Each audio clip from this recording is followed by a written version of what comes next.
Mali Empire. The Mali Empire was one of the famous empires of medieval Africa. മധ്യകാല ആഫ്രിക്കയിലെ ഒരു പ്രശസ്തമായ സാമ്രാജ്യമായിരുന്നു മാലി സാമ്രാജ്യം. നമ്മൾ ഇത്രയും ദിവസം പഠിച്ചതിനേക്കാൾ വ്യത്യസ്തമായി ആഫ്രിക്കൻ വൻകരയിലുള്ള ഒരു പ്രശസ്തമായ സാമ്രാജ്യമാണ് മാലി സാമ്രാജ്യം. The centre of administration was Mali in West Africa. മാലിയുടെ അധികാര കേന്ദ്രം പടിഞ്ഞാറൻ ആഫ്രിക്കയായിരുന്നു.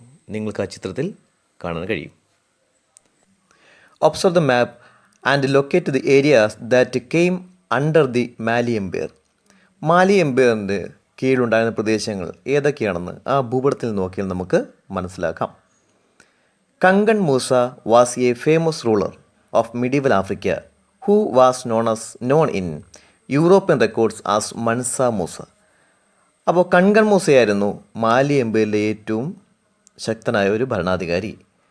അദ്ദേഹത്തെ യൂറോപ്യൻ രേഖകളിൽ മൻസ മൂസ എന്നാണ് അറിയപ്പെടുന്നത്. അപ്പോൾ മധ്യകാല ആഫ്രിക്കയിലെ ഈ സാമ്രാജ്യത്തിൽ മാലി സാമ്രാജ്യത്തിലെ ഒരു ഭരണാധികാരി ആരായിരുന്നു? കങ്കൺ മൂസ ആയിരുന്നു.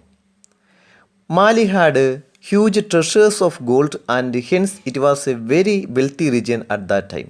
ആ സമയത്തെ മാലി ധാരാളം സ്വർണ്ണ നിക്ഷേപം ഉണ്ടായിരുന്ന സ്വർണ്ണസമ്പന്നമായിട്ടുള്ള പ്രദേശമായിരുന്നു മാലി. അതുകൊണ്ട് തന്നെ വളരെ സാമ്പത്തികമായി ഉന്നതമായ നിലയിലുണ്ടായിരുന്ന ഒരു പ്രദേശമായിരുന്നു, ഒരു സാമ്രാജ്യമായിരുന്നു മാലി സാമ്രാജ്യം. ആർക്ക് കീഴിൽ? കങ്കൺ മൂസയ്ക്ക് കീഴിൽ. Timbuktu in the empire of Mali was the most important cultural and commercial centre of medieval Africa.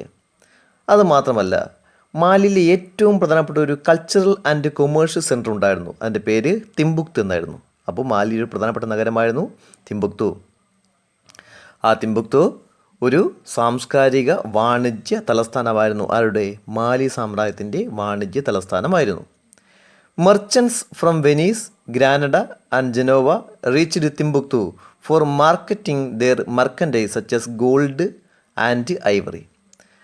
അപ്പോൾ വെനീസിൽ നിന്നും ഗ്രാനഡയിൽ നിന്നും ജനോവയിൽ നിന്നും തിംബുക്തുവിലേക്ക് ധാരാളം കച്ചവടക്കാർ എത്തിയിട്ടുണ്ട്. അവർ എന്തുമായി എത്തിയിട്ടുള്ളത്?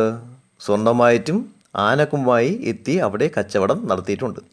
It was also a centre of slave trade. അത് മാത്രമല്ല, ഇത് അടിമ വ്യാപാരത്തിൻ്റെ ഒരു കേന്ദ്രം കൂടിയായിരുന്നു തിംബുക്തു.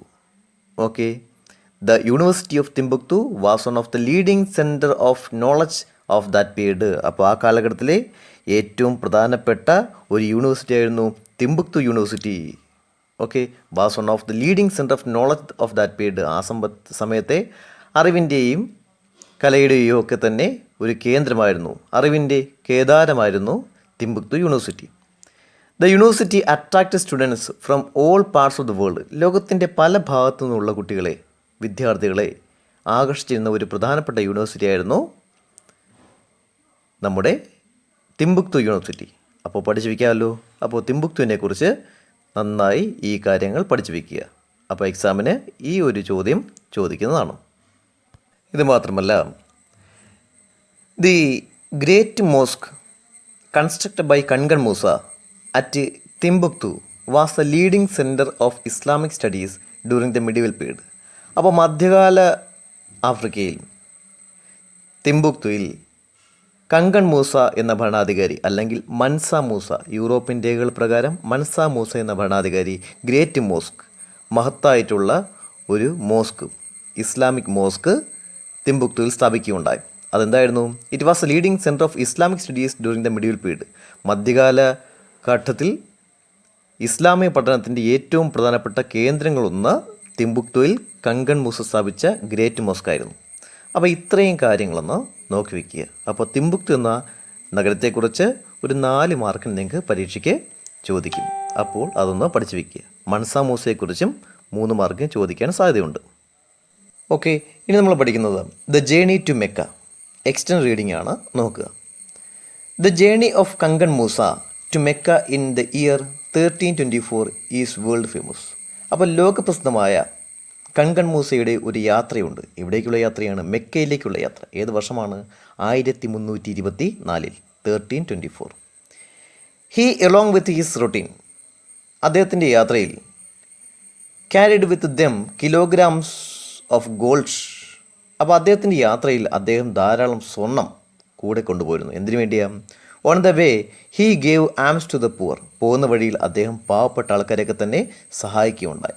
And donated gold to the mosque and pilgrims, തീർത്ഥാടന കേന്ദ്രങ്ങൾക്കും പള്ളികൾക്കുമൊക്കെ തന്നെ, ആരാധനാ കേന്ദ്രങ്ങൾക്കൊക്കെ തന്നെ അദ്ദേഹം സ്വർണം ദാനമായി നൽകുകയുണ്ടായി. The journey was also intended to invite teachers and religious scholars to the Mali empire. അദ്ദേഹം പോയതിനൊരു ലക്ഷ്യം കൂടി ഉണ്ടായിരുന്നു. The journey was also intend to invite teachers and religious scholars to Mali empire. Mali സാമ്രാജ്യത്തിലേക്ക് ടീച്ചേഴ്സിനെയും അധ്യാപകരെയും മതപണ്ഡിതന്മാരെയും റിലീജിയസ് സ്കോളേഴ്സിനെയും മതപണ്ഡിതന്മാരെയും സ്വാഗതം ചെയ്യുന്നതിന് വേണ്ടിയാണ്, ക്ഷണിക്കുന്നതിന് വേണ്ടിയാണ് അദ്ദേഹം ഈ യാത്ര, മെക്കയിലേക്ക് യാത്ര നടത്തിയത്. Ibn Battuta considered Kankan Musa as the richest ruler of the medieval world. അപ്പം മധ്യകാല ലോകത്തിൽ ഏറ്റവും സമ്പന്നനായിട്ടുള്ള ഒരു ഭരണാധികാരി കങ്കൺ മൂസയാണെന്ന് ഇബിൻ ബത്തൂത്ത എന്ന് പറയുന്ന സഞ്ചാരി രേഖപ്പെടുത്തിയിട്ടുണ്ട്. അദ്ദേഹം അങ്ങനെയാണ് പറയുന്നത്. മധ്യകാല ചരിത്രത്തിൽ അല്ലെങ്കിൽ മധ്യകാല ഭരണാധികാരികളിൽ ഏറ്റവും സമ്പന്നനായിട്ടുള്ള ഭരണാധികാരി കങ്കൺ മൂസ അല്ലെങ്കിൽ മൻസ മൂസ എന്നറിയപ്പെടുന്ന കങ്കൺ മൂസ ആയിരുന്നുവെന്ന് ഇബിൻ ബത്തൂത്തയും രേഖപ്പെടുത്തിയിട്ടുണ്ട്.